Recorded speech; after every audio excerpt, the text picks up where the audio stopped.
तो good morning guys, कैसे हो सब लोग। तो सुबह के 6 बज चुके हैं। आप लोग सोच रहे होंगे कि हम लोग रेडी क्यों हो चुके हैं। ये देखो, पापा भी रेडी हो चुके हैं और मैं भी रेडी हो चुका हूँ। तो आज हम जाने वाले हैं मासी के घर, कुछ काम की वजह से। तो वो क्या काम है वो मासी के घर जाकर ही पता चलेगा। तो हमें सुबह के 8 बजे तक वहाँ पर पहुँचना है। और आज की हमारी सवारी, ये सवारी होने वाली है पापा की बिस्ट। हमारी बिस्ट इधर ही रहने वाली है। इसे अब घर घर से बाहर निकालते हैं और निकलते हैं जल्दी से, ना देरी करते हुए। हमें 8 बजे तक वहाँ पर पहुँचना है। वहाँ पे कुछ काम भी है। तो मिलते हैं अब बाइक पे। Bye bye. तो गाइस, मैं और पापा निकल चुके हैं घर से मासी के घर जाने के लिए। और ये देखो नज़ारा, सुबह सुबह कोई भी ट्रैफिक नहीं, कुछ भी नहीं, सुनसान सा रास्ता। तो गाड़ी में फ्यूल अप भी करवाना है, फ्यूल भी कम है। और हमें जल्दी से पहुंचना भी है 8 बजे तक। और मासी का घर हमारे गांव से, मासी का गांव 70 या 75 किलोमीटर के आसपास होता है, आसपास है। तो हमें जल्दी जल्दी जाना होगा। और आप लोग सोच रहे होंगे कि मैं हर बार पापा के साथ जाता हूँ तो पापा की बिस्ट लेकर जाता हूँ, तो मेरे बिस्ट क्यों नहीं लेकर जाता। तो बात ऐसे है गाइस कि पापा को मेरी बिस्ट पर बैठना नहीं आता। पीछे की जो सीट है नहीं, वो छोटी भी है और पापा पीछे की सीट पर बैठ नहीं सकते आराम से। तो उन्हें अनकंफर्टेबल होता है। इसलिए हर बार मैं जाता हूँ पापा के साथ तो पापा की बिस्ट ही लेकर जाता हूँ।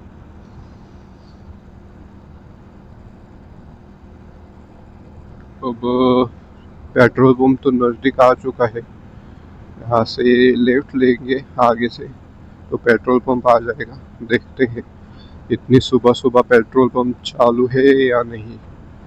होगा तो जल्दी से डलवा देंगे। सुबह सुबह ठंड भी बहुत लग रहे हैं, लेकिन हमने राइडिंग जैकेट तो पहना है, इस कारण हमें तो ठंड नहीं लग रही। और पापा ने शूटर पहना है, शूटर।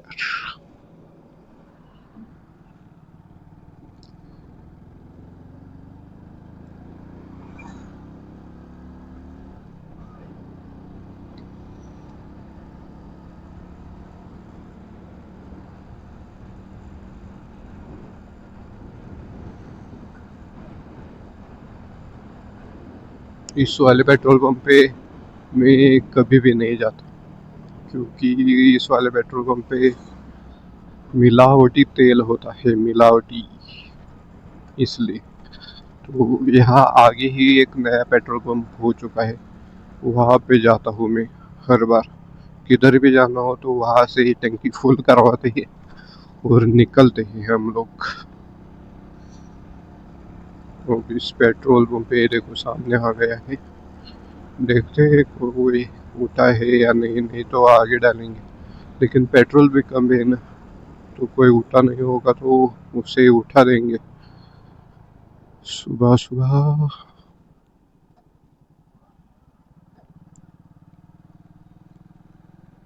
कोई है या नहीं इतनी सुबह।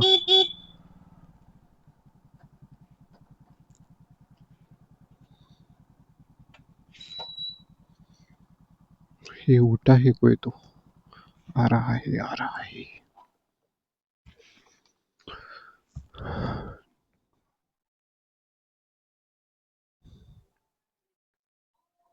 एक भाई आया है उठ के, तो अब डलवाते हैं जल्दी से पेट्रोल। तो गाइस, पेट्रोल वगैरह डलवा कर अपनी बीच में हम लोग पहुंच चुके हैं कुछ इस तरह के रास्ते पर। यहाँ तो ज़्यादातर ट्रैफिक नहीं होता, दिन में भी इतनी गाड़ियाँ नहीं होती यहाँ पे।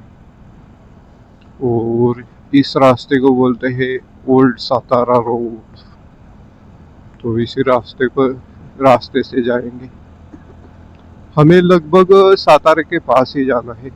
मासी के गांव से सातारा 20 किलोमीटर के आसपास रहता है। तो हमें मासी के गांव, यानी कि मासी का गांव सातारा में ही आता है, थोड़ा सा कम, लेकिन डिस्ट्रिक्ट तो सातारा ही है मासी के गांव की। और थोड़ी थोड़ी सुबह भी हो रही है। ये देखो इस साइड नज़ारा किस तरह से ये दिखाई दे रहा है। दिन निकल रहा है धीरे धीरे धीरे, अच्छा लग रहा है।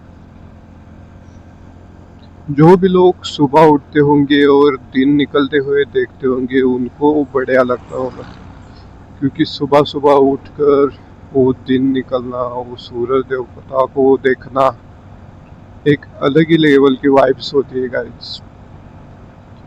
जो भी लेट उठता है उनके लिए मैं यही कहूँगा कि जल्दी जल्दी सुबह उठा करो, यानी कि आप लोगों को भी ऐसे सुबह सुबह सूरज देवता आते हुए दिखाई दे। और ये सुनसान सा रास्ता, अब तो क्या खैर दिन हो चुका है, थोड़ा थोड़ा करके उजाला आ चुका है गाइस, तो अब सुनसान नहीं कह सकते।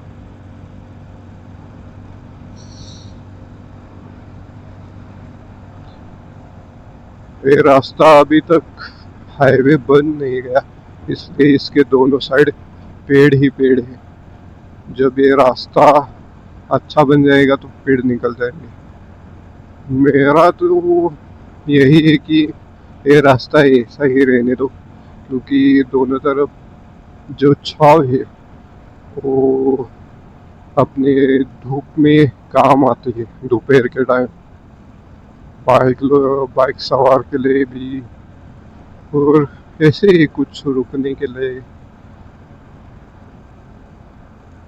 तो इस रास्ते को ऐसा ही रहना चाहिए हमेशा, जैसे कि ये हरियाली बनी रही।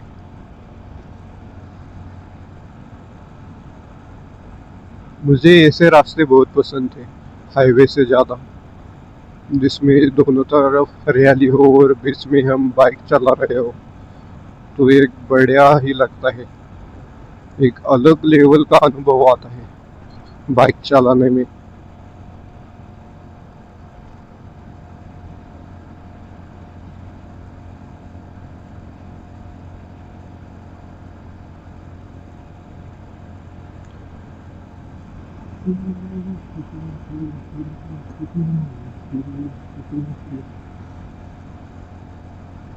और इस रास्ते पर बीच बीच में छोटे छोटे गांव है, छोटे छोटे चौक है बने हुए। अब एक आ चुका है छोटा सा चौक। राइडिंग गियर्स तो पहन ली, राइडिंग ग्लव्स पहनना भूल गया गाइस, तो हाथों को थोड़ा ज़्यादा ही ठंड लग रहा है। कैसे भूल सकता हूँ, क्या करे, जल्दी जल्दी निकलना था तो भूल गया। और वहाँ पर भी हमें टाइम से पहुँचना है ना, तो उतना तो हो ही जाता है।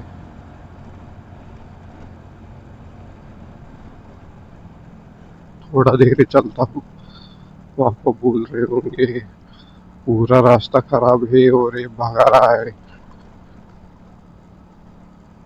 पीछे उनकी हालत खराब हो रही होगी। अबे यार लाइट नीचे कर, अभी मेरे पास 20 होती मेरी तो तेरे को दिखा था व्हाइट लाइट क्या होती है। इस व्हाइट लाइट की वजह से आगे का कुछ भी नहीं दिखाई देता। रात में तो इतना प्रॉब्लम करती है क्या ही बताओ, बाइक वालों को कितना दुख सहना पड़ता है इस लाइट के कारण। जो भी नाइट को ट्रैवल करता होगा उसे तो पता ही होगा, आप लोग कमेंट करके बताना गाइस। ये देखो गाइस किस तरह से दिखाई देता है ये रोड, इसलिए मैं कह रहा था ये रोड ऐसे ही रहने दो। दोनों तरफ के पेड़ बीचों बीच आ रहे हैं रास्ते के, और टनल जैसा कुछ हो रहा है यहाँ पे। ये देखो ऊपर की तरफ,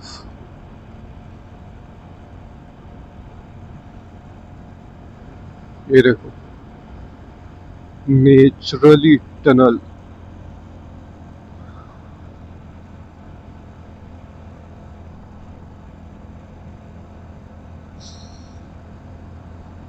जैसे जैसे दिन निकल रहा है तो ठंडी भी थोड़ी थोड़ी करके बढ़ रही है, लेकिन सूरज देवता जब आएंगे तो ठंडी कम होगी। जल्दी से आओ सूरज देवता, ठंडी कम हो जाए।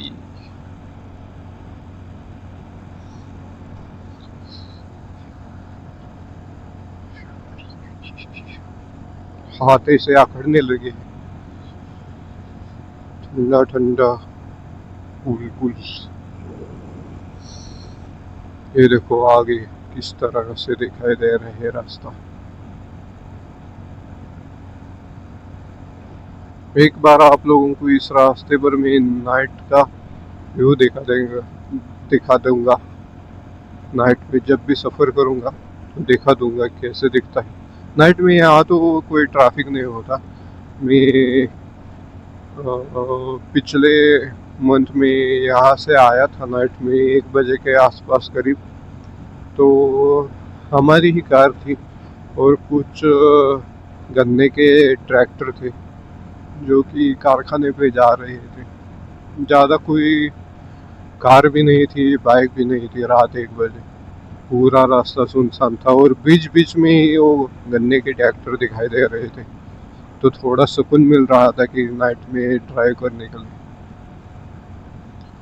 और मैं तो ज़्यादातर फैमिली के साथ नाइट में ड्राइव करना अवॉइड ही करता हूँ, क्योंकि रास्ते कैसे होते हैं, क्या लोग होते हैं, कुछ पता नहीं, इसलिए थोड़ा अवॉइड ही करता हूँ। लेकिन उस दिन हमें आने में थोड़ी देर हो गई थी, इसलिए रात 1 बजे यहाँ इस रोड पे ड्राइव कर रहा था। सूरज देवता आ चुके हैं लेकिन ठंड कम होने का नाम भी नहीं ले रही, और हमें अलग ही लेवल की हिचकियाँ भी लग चुकी है। ठंड की वजह से लगी होगी। और हमने साथ में पानी कैरी नहीं किया, तो आगे जहाँ भी रुकेंगे वहाँ पे पानी पिएंगे।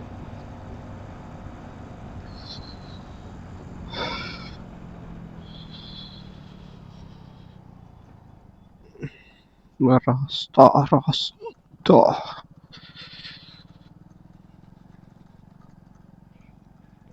यहाँ पर रास्ते का काम चल रहा है।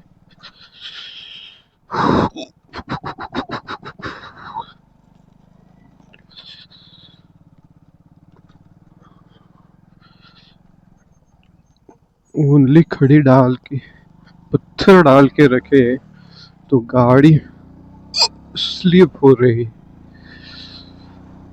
हिचकिया हिचकिया। इतनी मेरे को इतना मुझे कौन याद कर रहा है कि इतनी सारी हिचकियाँ आ रही है।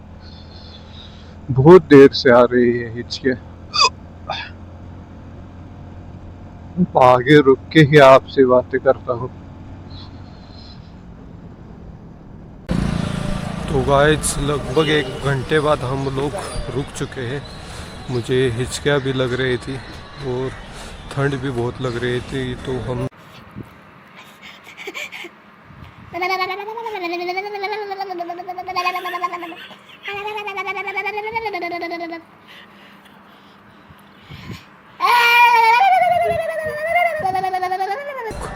चाय पीने के लिए रुके हैं। पापा चाय ले रहे हैं अपने लिए। और आप लोगों को तो पता ही होगा ठंड में चाय पीने का मज़ा ही कुछ अलग है। तो पहले चाय पीते हैं, फिर आगे का सफ़र कंटिन्यू करते हैं।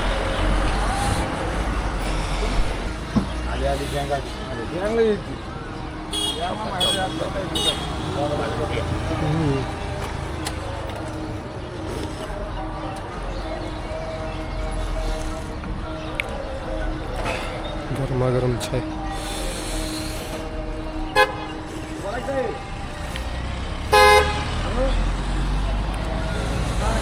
चाय पीने के बाद थोड़ा अच्छा लग रहा है।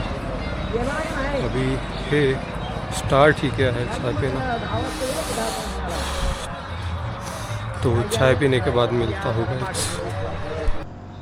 तो गाइस हम चाय वगैरह लेकर निकल चुके हैं और हिचकियाँ भी मेरी थम चुकी है, और चाय पीने के बाद थोड़ी ठंड कम हो गई है और सूरज देवता भी अच्छे खासे आ चुके हैं, तो धीरे धीरे करके ठंड कम हो रही है। और आगे आ चुका है घाट सेक्शन। यहाँ से थोड़ा आगे जाके घाट का प्रारंभ होता है। छोटा सा घाट है लेकिन घाट है।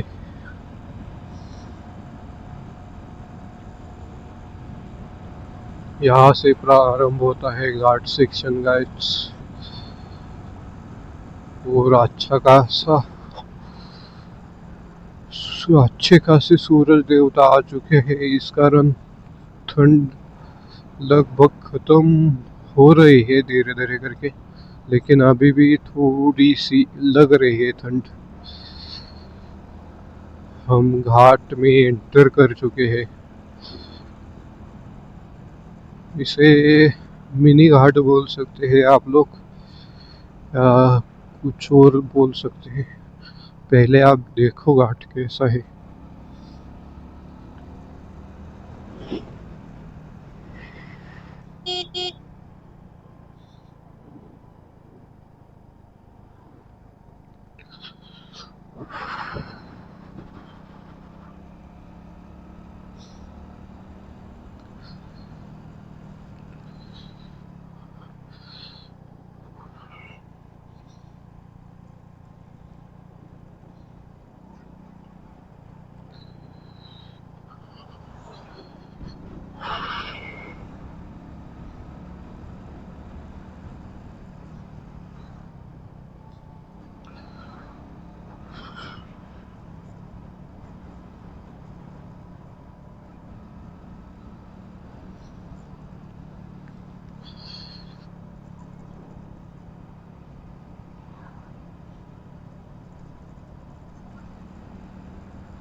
अभी थोड़ा रह चुका है, आधे से ज़्यादा तो कंप्लीट हो गया, थोड़ा सा रह चुका है।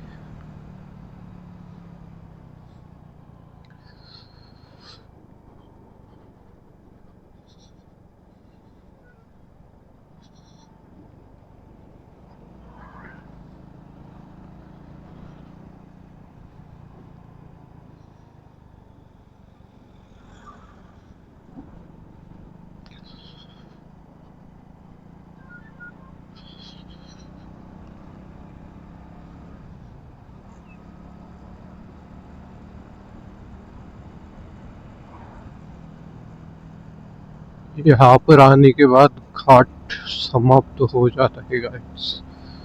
आप वो देखो और बताओ कि इस घाट को क्या नाम दे। मिनी घाट तो मैं इसे मिनी घाट नाम दे चुका हूँ। घाट पूरा समाप्त हो गया है और मैं इतना काँप रहा हूँ क्योंकि राइडिंग जैकेट समर में पहनने के लिए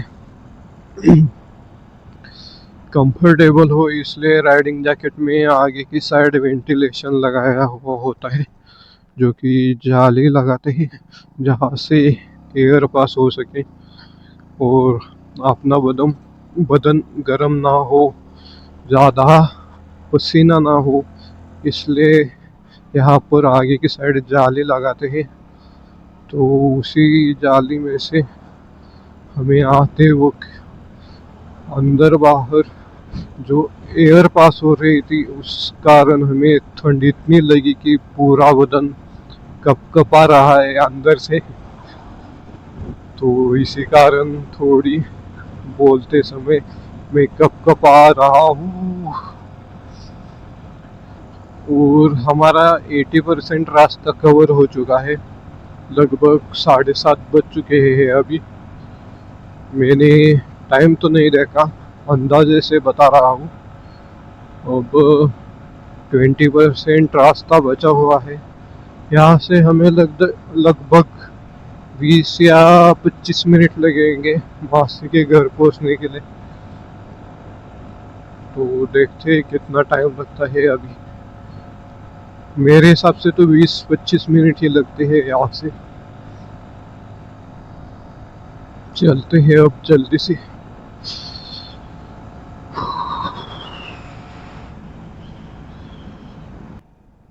तो गाइस, आपसे बातें करते हुए और ठंड में कपकपाते हुए हम लोग पहुंच चुके हैं मासी के गांव में।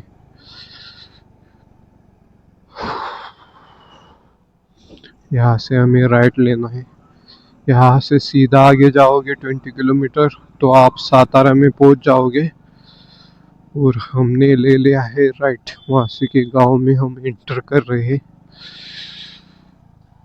मासी के गांव का नाम रहमतपुर है गाइस। तो आ चुके हैं हम। लगभग टाइम पर ही है या टाइम से थोड़ा जल्दी ही आ चुके हैं लगता है। देखते हैं पहुंचने के बाद कितना टाइम हो चुका है।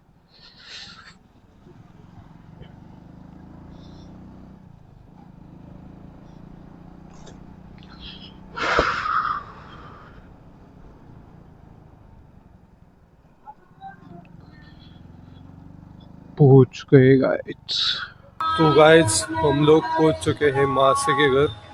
और मेरे पीछे आप लोग देख रहे होंगे मासी के घर की रही। तो आपको मासी का घर दिखाता हूँ।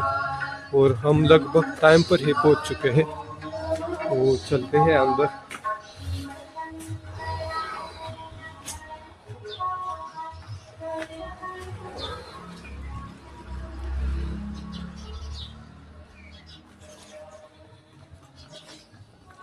तो यहाँ पर और एक एंट्रेंस है गाइस, ये रही।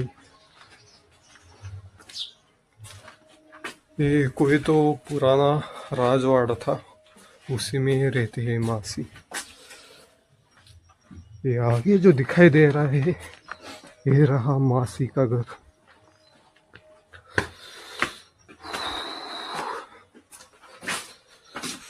तो आ चुके हैं, अब रेडी हो जाते हैं। और आपको बता देता हूँ कि हम यहाँ पर किस लिए आए थे। और चलते हैं और दिखा ही देता हूँ आप लोगों को कि हम यहाँ पर किस लिए आए हैं। तो गाइस, देरी ना करते हुए मैं आप लोगों को बताता हूँ हम लोग यहाँ पे क्यों आए हैं। तो आज 15 फरवरी है। आज महाशिवरात्रि है। महाशिवरात्रि के दिन शिव जी को अभिषेक किया जाता है। तो अभिषेक करने के लिए हम लोग यहाँ पर आ चुके हैं। मेरे मासी के पास शिव जी का और एक राम जी का मंदिर है जिसकी देखभाल और देखरेख करने के लिए है। तो आज हम इसी पे आपको दिखाता हूँ। इस शिवलिंग का हम अभिषेक करने के लिए आ चुके हैं, जो कि मेरे पापा करने वाले हैं। और इस मंदिर के जो ओनर है वो अभी आ रहे हैं पुणे से, वो आए नहीं है। तो यही बात थी और इसी के लिए हम लोग आ चुके हैं यहाँ पर। अब अभिषेक चालू होने के बाद आपको दिखाता हूँ इस तरह से अभिषेक होता है। और मैंने आपको अभी तक बताया नहीं कि मेरे पापा क्या करते थे, तो अब बताता हूँ। मेरे पापा जो है पुजारी है, जो हर तरह की पूजा पाठ होम हवन सब कुछ करते हैं। तो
का ब्लॉग यही ख़त्म करते हैं, मिलते हैं नेक्स्ट ब्लॉग में। तब तक के लिए बाय बाय गाइस और राइड सेफ गाइस।